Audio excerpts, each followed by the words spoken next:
അറിയാത്ത നമ്പർ രാത്രി വന്ന് എടുക്കാറില്ല. മെജോറിറ്റി കേസിൽ സ്റ്റാർ മാജിക്കുന്ന സമയത്ത് അറിയാത്ത നമ്പർ ഒന്നും എടുക്കാറില്ല.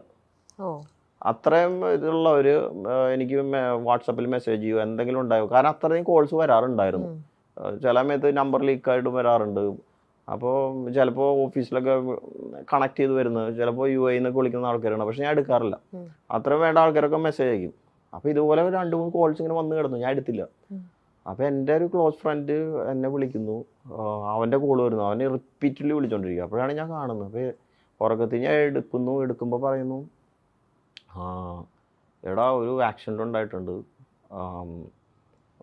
കൊല്ലം സുധി കുറച്ച് ക്രിട്ടിക്കലാണ്, അപ്പോൾ കൂടെ ബിനു അടിമാലിയുണ്ട്, അങ്ങനെയാണ്, ഹോസ്പിറ്റലിലാണ്, ഇങ്ങനെ നീ സംസാരിക്കണം, കുറേ പേര് നിന്നെ ട്രൈ ചെയ്യുന്നുണ്ട് ഹോസ്പിറ്റലിൽ നിന്ന് പറഞ്ഞു. അപ്പോൾ ഓക്കെ. അതിൻ്റെ തലേദിവസത്തെ കാര്യം എന്താണെന്ന് വെച്ച് കഴിഞ്ഞാൽ, അതിൻ്റെ ഒരു 3 days മുമ്പ് ഞങ്ങൾക്ക് ഷൂട്ട് ഉണ്ടായിരുന്നു. ഷൂട്ട് കഴിഞ്ഞ് ഇന്നൊരു ഇവൻറ്റ് നമ്മുടെ കോഴിക്കോട് ഹാപ്പൻ ചെയ്യുന്നുണ്ട്. അപ്പോൾ സാറിൻ്റെ അടുത്ത് പറഞ്ഞു സ്റ്റാർ മൈക്കിൽ ആരെങ്കിലുമൊക്കെ ഒന്ന് കണക്ട് ചെയ്ത് വിടണം എന്ന് പറഞ്ഞു. ഒരുപാട് പേര് അതിനകത്ത് നമ്മൾ സംസാരിച്ചു. പലരും വരുന്നുണ്ടായിരുന്നില്ല. ചിലർക്ക് ഡേറ്റ് പ്രശ്നം, ചിലർക്ക് യാത്ര ചെയ്യാൻ പ്രശ്നം, അങ്ങനെയൊക്കെ പറഞ്ഞ് പലരും മാറി. അവസാനമാണ് സുധിച്ചേട്ടൻ അതിനകത്ത് അലൈനാവുന്നത്. ബിനു അടിമാലി ഉണ്ടെന്ന് പറഞ്ഞപ്പോൾ സുധിയും കയറി. അങ്ങനെ വന്ന് അപ്പം എന്നെ പോകുമ്പോൾ എന്നെ വിളിക്കുന്നുണ്ട്. വിളിച്ചു, അനുവേട്ടാ ഞാൻ പോവാണേ, പോയി ഷോ ഒക്കെ അറ്റൻഡ് ചെയ്ത് വരാം. ഞാൻ അപ്പോഴേ പറഞ്ഞു, പഴയ ജഗദീഷൊന്നും പോയി കാണിക്കരുത്, ഇവിടെ മര്യാദയ്ക്ക് പോയി സംഭവമൊക്കെ ചെയ്യണം. അപ്പോൾ അതിന് ശേഷം എല്ലാവരും പറഞ്ഞു എൻ്റെ അടുത്ത്, സുധി ഭയങ്കരമായിട്ടൊന്ന് പെർഫോം ചെയ്തൊരു സ്റ്റേജായിരുന്നു അത്.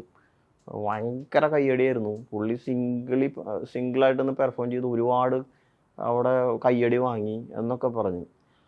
അപ്പോൾ അതെല്ലാം ഇത് കഴിഞ്ഞിട്ടാണ് ഞാൻ അറിയുന്നത്. അപ്പോൾ ഞാൻ പറഞ്ഞു ഓക്കെ. അപ്പോൾ അവിടെ പോകുന്നു. രാത്രി എനിക്ക് ഇപ്പോഴും ആ മെസ്സേജ് ഇപ്പോൾ കിടപ്പുണ്ട് എനിക്ക്. അവിടെ എല്ലാവരും കൂടെ നിന്ന് ഫോട്ടോ എടുത്തിട്ട് എനിക്ക് അയക്കുന്നത്, അവിടെ നിന്ന് യാത്ര ചെയ്യുന്നതിന് മുമ്പ്. അപ്പോൾ അടിമാലിയും ബാക്കിയെല്ലാം കുറച്ച് ആർട്ടിസ്റ്റൊക്കെ ആയിട്ട് എനിക്ക് ഫോട്ടോ ഇട്ടിട്ടുണ്ട്. ആ ഫോട്ടോ ഞാൻ കണ്ട് രാത്രി അതിൻ്റെ എന്തോ പറഞ്ഞു വെച്ചു. അതിന് ശേഷമാണ് ഞാൻ ഈ ഇൻസിഡൻറ്റിനെ പറ്റി അറിയുന്നത്. അപ്പം ഞാൻ ആദ്യം കേട്ടപ്പോൾ കുഴപ്പമില്ല, ഉറക്കത്തിൽ നിന്ന് എണീറ്റ് വരികയാണ്. അപ്പോൾ കുഴപ്പമൊന്നും ഉണ്ടാവില്ല, ഓക്കെ ആയിരിക്കും. അപ്പം നമ്മൾ അങ്ങനെ ആശ്വസിക്കാൻ ശ്രമിക്കുന്നത്. അപ്പം നമ്മൾ അങ്ങനെ അത്ര ക്രിട്ടിക്കൽ ചിന്തിക്കുന്നില്ല. അപ്പോൾ അവിടെ നിന്ന് തന്നെ വിളിക്കുന്നു, ഹോസ്പിറ്റലിലാണ്, വെന്റിലേറ്ററിലേക്ക് കയറ്റി, എന്തൊക്കെയോ പ്രശ്നങ്ങളുണ്ട്, പുറത്ത് ഞാൻ കണ്ടു സംസാരിച്ചു എന്ന് പറഞ്ഞു. അപ്പോൾ എനിക്ക് കുറച്ച് ആശ്വാസമായി. കണ്ട് സംസാരിച്ച ആളല്ലേ, പിന്നെ അങ്ങനെ കുഴപ്പമൊന്നും ഉണ്ടാവില്ല. അതിന് 10 മിനിറ്റ് കഴിഞ്ഞപ്പോഴും ചേട്ടൻ പോയി എന്നൊക്കെ പറഞ്ഞു. ഞാൻ പെട്ടെന്ന് എനിക്ക് എന്താണെന്നൊന്നും മനസ്സിലായില്ല. പകുതി ഉറക്കത്തിൻ്റെ മൂടും എല്ലാം കൊണ്ടും ഒരു മരവിപ്പായിരുന്നു. ശരി, കുറേ നേരം ഒരു മരവിപ്പായിരുന്നു. അപ്പം ഞാനതിങ്ങനെ ഇരുന്ന് ആലോചിച്ചു, എന്ത് ചെയ്യാം, ഒന്നും പിടികിട്ടുന്നില്ല. അപ്പം ഞാൻ പെട്ടെന്ന് ആരെങ്കിലും വിളിക്കണമല്ലോ എന്നൊക്കെ വിചാരിച്ചു. സമയം ഇങ്ങനെ വെളുത്തുകൊണ്ടിരിക്കുന്നേ ഉള്ളൂ, ആരെ വിളിക്കും പെട്ടെന്ന് എന്നൊക്കെ വിചാരിച്ചു. അങ്ങനെയാണ് ഞാൻ നമ്മുടെ ഇവിടെ ഏതെങ്കിലും ആർട്ടിസ്റ്റോ നമ്മുടെ കൂടെയുള്ള ആൾക്കാരോ, അപ്പോൾ നമ്മുടെ കൂടെയുള്ള മിക്കവാറും ആൾക്കാർ പലരും കൊച്ചിയിലില്ല, ക്രൂ. അപ്പോൾ ഓഫീസിൽ വിളിക്കാമെന്ന് വെച്ച് കഴിഞ്ഞാൽ സാറിനെ എങ്ങനെ വിളിക്കുന്ന, ഈ വെളുപ്പകാലത്ത് എങ്ങനെ വിളിക്കുന്നൊക്കെ പറഞ്ഞ് അവസാനം ഞാൻ ബിനീഷിനെ വിളിക്കണം. ബിനീഷ് ബാസ്റ്റിൻ ഫോർട്ട് കൊച്ചിയിലുണ്ടായിരുന്നു. ഇവിടെ ഏറ്റവും ക്ലോസ്ലി അടുത്ത് ആക്സസിബിൾ ബിനീഷ്. അപ്പോൾ ഞാൻ ബിനീഷിൻ്റെ അടുത്ത് പറഞ്ഞു, ബിനീഷ് ഇങ്ങനെ സംഭവം ഉണ്ട്, നമുക്കൊന്ന് അവിടം വരെ പോയാലോ എന്ന് പറഞ്ഞു. അപ്പോൾ തന്നെ ഞാൻ ബിനീഷ് വരാമെന്ന് പറഞ്ഞു. അപ്പോൾ തന്നെ ഓഫീസിൽ വിളിക്കുന്നു, 2-3 പേരൊക്കെ ഇട്ട് സംസാരിക്കുന്നു. അപ്പോൾ അവിടുത്തെ ഡ്രൈവേഴ്സൊക്കെ ഉണ്ടായിരുന്നു, ഫ്ലവേഴ്സിൻ്റെ ഡ്രൈവർ ഉണ്ടായിരുന്നു. അപ്പോൾ അവരുടെ കൂടെയുള്ള അറ്റാച്ച് ചെയ്തിട്ടുള്ള വേറെ ഡ്രൈവേഴ്സ് പിന്നാലെ വന്നു, അവരൊക്കെ എൻ്റെ അടുത്ത് സംസാരിക്കുന്നുണ്ട്. അവിടെ എത്തുന്നത് വരെ എനിക്ക് എന്തൊക്കെയോ സംഭവിക്കുന്നു, ഒന്നും മനസ്സിലാവുന്നില്ല. പലരും വിളിക്കുന്നു. അപ്പോൾ എന്നെയാണ് ഏൽപ്പിച്ചിരിക്കുന്നത് സുധിയുടെ വീട്ടിൽ അറിയിക്കാൻ. അപ്പോൾ അപ്പം ഞാൻ വണ്ടിയിലിരിക്കുന്നുണ്ട്. അപ്പം ഞാൻ സാധാരണ എല്ലായിടത്തും സെൽഫ് ഡ്രൈവ് ചെയ്താൽ പോകാറ്, കമ്പനിയിൽ നിന്ന് വണ്ടി എടുത്തില്ല. അപ്പോൾ ബിനീഷ് വന്നതുകൊണ്ട് ബിനീഷിൻ്റെ വണ്ടി ഞാൻ കയറിയിരുന്നു. അപ്പോൾ എനിക്കൊരു കംഫർട്ടബിൾ ഒരാളും വേണം സംസാരിച്ച് പോകാൻ വേണ്ടി, ഷെയർ ചെയ്ത് പോകാൻ വേണ്ടി. അപ്പോൾ ഞാനിങ്ങനെ ഇരിക്കുകയാണ്. അപ്പോൾ എൻ്റെ അടുത്ത് ഹോസ്പിറ്റലിൽ പറഞ്ഞു, പോയി ഇനിയൊന്നും ചെയ്യാനില്ല, ചേട്ടൻ ഔദ്യോഗികമായിട്ടും അവരെ അറിയിക്കണം എന്ന് പറഞ്ഞു. അപ്പോൾ ഇത് എങ്ങനെ അറിയിക്കും എന്നുള്ളതാണ് കാര്യം. സുധിച്ചേട്ടൻ എപ്പോഴും ഷൂട്ടിൻ്റെ ഇടയ്ക്ക് തന്നെ കട്ട് ചെയ്ത് കഴിഞ്ഞാൽ അപ്പോൾ പോയി നേരെ വിളിക്കും, ഭാര്യ വിളിച്ചിട്ടുണ്ട്, മകൻ വിളിച്ചിട്ടുണ്ടെന്നൊക്കെ പറയുന്ന ആളാണ്. അപ്പോൾ രാവിലെ 6 മണിക്ക് വിളിച്ച് ഞാൻ എങ്ങനെ പറയും? അപ്പോൾ എനിക്കൊരു പിടിയും കിട്ടുന്നില്ല. ഞാൻ കൈയൊക്കെ കുറച്ച് വിറച്ച് കുറച്ച് നേരമൊക്കെ ഇരുന്ന്.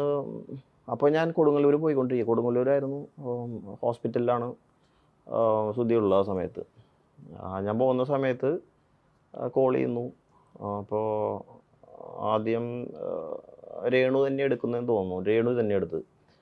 അപ്പോൾ രേണു എടുത്തതിന് ശേഷം ഞാൻ പറഞ്ഞു, സുധിക്കാനൊരു ആക്സിഡൻറ്റ് പറ്റിയിട്ടുണ്ട്, കുഴപ്പമുണ്ടല്ലോ, ഞാൻ ഹോസ്പിറ്റലിൽ വരെ പോവാണ്, ബാക്കി കാര്യങ്ങൾ അറിയിക്കാം, കുറച്ച് ക്രിട്ടിക്കലാണ് എന്നൊക്കെ പറഞ്ഞു വെച്ചു. അപ്പോൾ അതിനുശേഷം ഒരു പെട്ടെന്ന് അവർ പേടിച്ചു.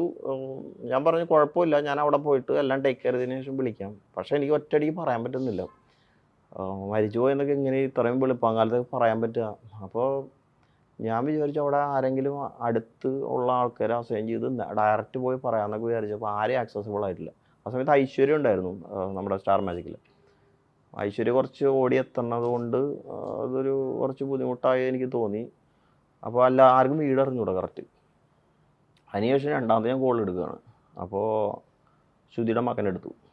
അപ്പോൾ ഞാൻ പറഞ്ഞു അച്ഛൻ പോയടാന്ന് പറഞ്ഞു. അപ്പോൾ അവനാദ്യം ചോദിച്ചു, ചേട്ടാ അച്ഛൻ എന്താ പറ്റി? ഞാൻ പറഞ്ഞു ഇങ്ങനെ ആക്സിഡൻറ്റ് ഉണ്ടായി, അച്ഛൻ പോയി. ഒന്നും എനിക്ക് പെട്ടെന്ന് എങ്ങനെയാണത് അവതരിപ്പിക്കേണ്ടതെന്ന് പോലും ഞാൻ മറന്നുപോയി. കാരണം എൻ്റെ വീട്ടിൽ ഒരാളുടെ അടുത്ത് അവതരിക്കുന്ന പോലെ എനിക്ക് ആ സമയത്ത് ഫീൽ ചെയ്തു. അപ്പോൾ അവൻ്റെ ഒരു കരച്ചിൽ ഇപ്പോഴും ഉണ്ട്, എനിക്കിപ്പോഴും ചെവിയിൽ കേൾക്കാം. രാവിലെ എഴുന്നേറ്റിട്ടുള്ളൂ. കാരണം അവന് ഭയങ്കര അറ്റാച്ച്ഡ് ആയിരുന്നു അച്ഛനായിട്ട്. എനിക്ക് ആരൊക്കെയോ എൻ്റെ ഫോൺ വിളിച്ച് സംസാരിക്കുന്നുണ്ട്, തൊട്ടടുത്തുള്ള ആൾക്കാർ ആരൊക്കെയോ കുറേ നേരം, ഒരു 5 മിനിറ്റ് നേരത്തേക്ക് എന്തൊക്കെയോ നടന്ന് എനിക്ക് ഇപ്പോഴും ഓർത്തെടുക്കാൻ പറ്റുന്നില്ല. അത്രയും വികാരഭരിതമായിട്ടുള്ളൊരു സമയമായിരുന്നു ആ സമയത്ത് പോയിക്കൊണ്ടിരുന്നത്. അപ്പോൾ അതിനുശേഷം ഞാൻ അവിടെ എത്തുന്നു. എത്തിയപ്പോഴും ശ്രീകണ്ഠൻ സാറൊക്കെ വന്നു. അപ്പോൾ ഞങ്ങൾ സംസാരിക്കുന്നു, ഡോക്ടേഴ്സായിട്ട് സംസാരിക്കുന്നു. എന്താണ് സംഭവിച്ചത് എന്നും കൃത്യമായിട്ട് മനസ്സിലാവുന്നില്ല. കാരണം പലരും കേട്ടിട്ടുള്ള ഇതാണ്, ആക്സിഡൻറ്റ് സംഭവിച്ചു ഇങ്ങനെയാണ്.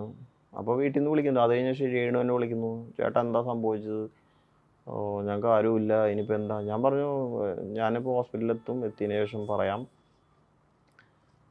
എന്നൊക്കെ പറഞ്ഞു. എനിക്ക് ആക്ച്വലി അവരെ ഹാൻഡിൽ ചെയ്യാൻ വളരെ പാടായിരുന്നു. അപ്പോഴേക്കും ഞാൻ ഐശ്വര്യനെ അവരെ വീട്ടിലേക്ക് എത്തിക്കുന്നു, അവരെ ടേക്ക് കെയർ ചെയ്യാൻ പറയുന്നു. നെക്സ്റ്റ് എന്താന്ന് ഒരു കാര്യങ്ങളും നമ്മൾ ഏറ്റെടുത്തിട്ടില്ല, എന്താ ചെയ്യേണ്ടതെന്ന് പോലും അറിയത്തില്ല.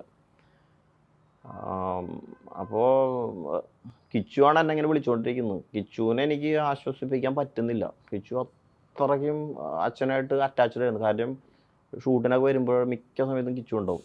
ഫ്ലോറിലേക്ക് വന്നില്ലെങ്കിൽ പോലും ട്രാവൽ ചെയ്യുന്നതും ഈ അവസാന നാളുകളിലൊക്കെ സൂചിച്ചാടിൻ്റെ കൂടെ ഡ്രൈവ് ചെയ്ത് വന്നിരുന്നു കിച്ചുവായിരുന്നു. അപ്പോൾ അവനിങ്ങനെ സംസാരിക്കേണ്ട, ഇനി ഞാൻ എന്ത് ചെയ്യും ചേട്ടാന്ന് ചോദിച്ചിട്ട് നമുക്ക് ആ സമയത്ത് റിപ്ലൈ ഇല്ല പലതിനും. നമ്മൾ തന്നെ ഒരു പ്രോഗ്രാമിന് വിട്ടിട്ട്, കമ്പനി പ്രോഗ്രാം തന്നെയാണല്ലോ, അപ്പോൾ നമ്മളതിൻ്റെ റെസ്പോൺസിബിളാണ്. അവരെ ടേക്ക് കെയർ ചെയ്യേണ്ട ജോലി നമ്മുടെയാണ്.